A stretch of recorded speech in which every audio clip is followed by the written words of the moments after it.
Last time on Final Fantasy III, we did a whole lot of Mognet stuff, and also we beat up Odin so that we could summon him, which I'll rarely ever do. And this time, we're going to go after the second summon in the game. But of course first, a letter. Which is a little bit dated. I mean, the Nautilus is still useful because it goes fast, but the wind thing, we don't really need that anymore.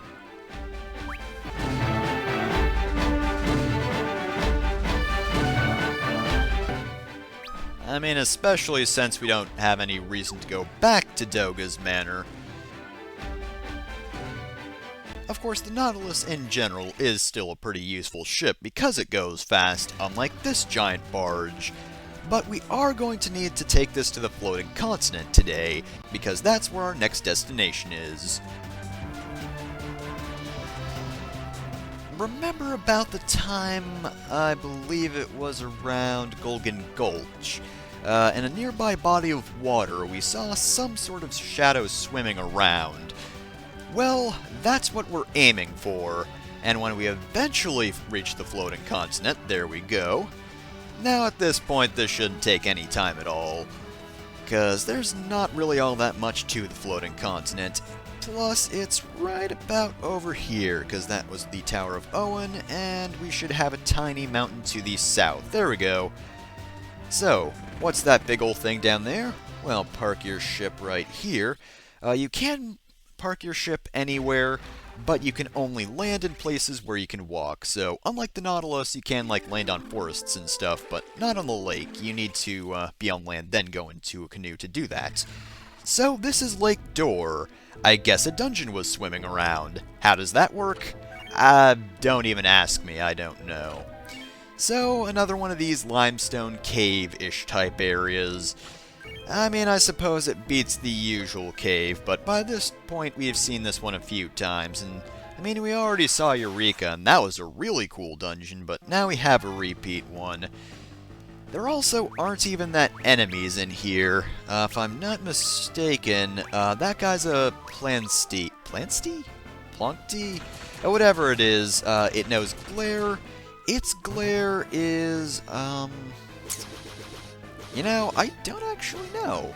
Because these guys are so weak by this point, I didn't get to see it, and, the wiki doesn't even have that information.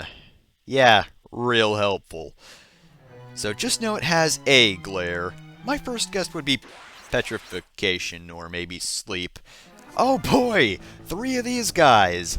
Yeah, remember Ouroboros? The guy we killed in one hit last time? I mean, we killed 4 of them in a row before, but oh, can we do 3 of them? Can we beat 3 of them? Oh, there goes 1, but what about the other 2? Okay, this is definitely a death on his part. Yep, there he goes. But can we beat this last guy before he does a thing? I don't know. Oh, there's the finisher. Alright, he's gone. Well, so yeah, those are Ouroboros again. Ouroborosai, whatever the plural is. Not new enemies, but I figured I might as well show that you can encounter them here, just in 3s. And also, I guess I'm full on high potions, and, well then. Yeah, I did buy a whole bunch of high potions at one point, just because I need something to spend my money on. All this money is just burning a hole in my pocket, man. I need to do something with it. Gotta ditch this money. Now, thankfully, this is also a very short dungeon. Not too many detours either, though there is quite a bit of treasure, and those Aegis shields are always helpful, as is the Platinum Hammer. If you use hammers, those are some pretty powerful weapons. Aegis shield, I believe, is the one that negates most status effects, if not all of them. Kinda like a ribbon, but in shield form. Also, of course, it's a fairly powerful defensive shield as well. Don't ask me what the actual defensive power is, I don't remember. Oh, and what's the next dude?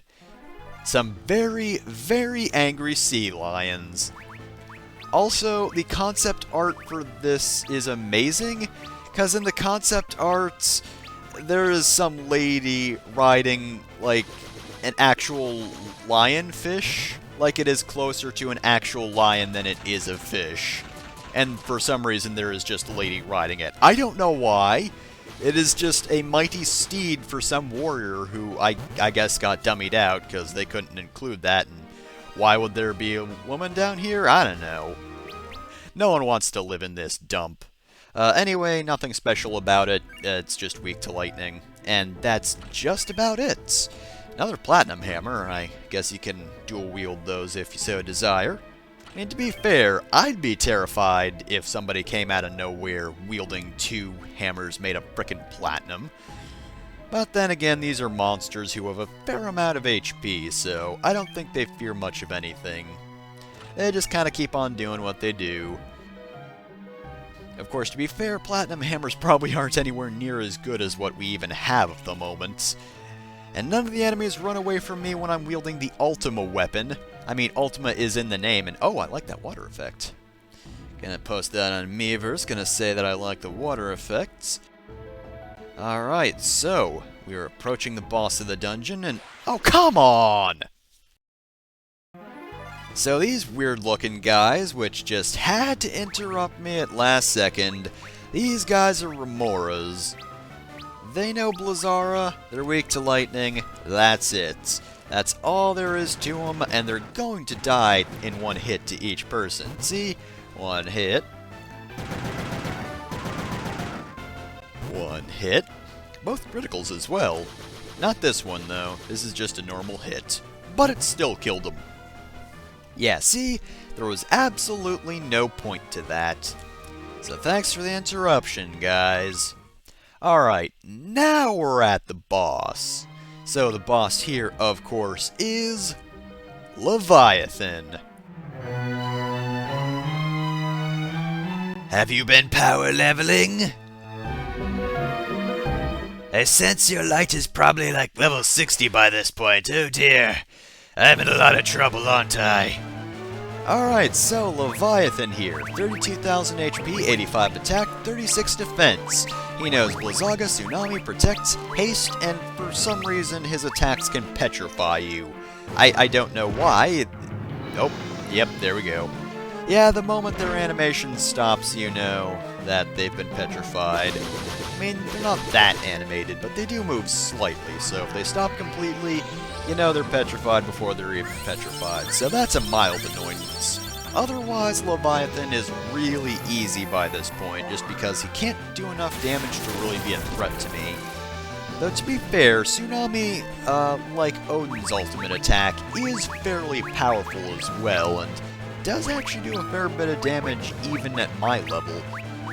So, you do want to be careful at that if you're actually doing this at its intended point, which isn't too long ago. It's just, did quite a bit of leveling in order to beat Doga and Nune, and that's why I think you're supposed to beat, like, Leviathan and Odin and whatever the final summon is, and I wonder who that could be anyway, but, yeah, I'm pretty sure you're supposed to do this side quest stuff before you do Doga and Une, because those guys are incredibly powerful, and in all honesty, they were doing a lot more damage to me than Leviathan is.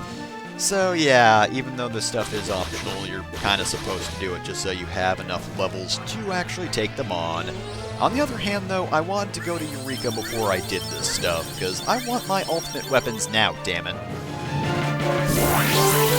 So we'll use the boost to get through, and I'm pretty sure we're almost done here.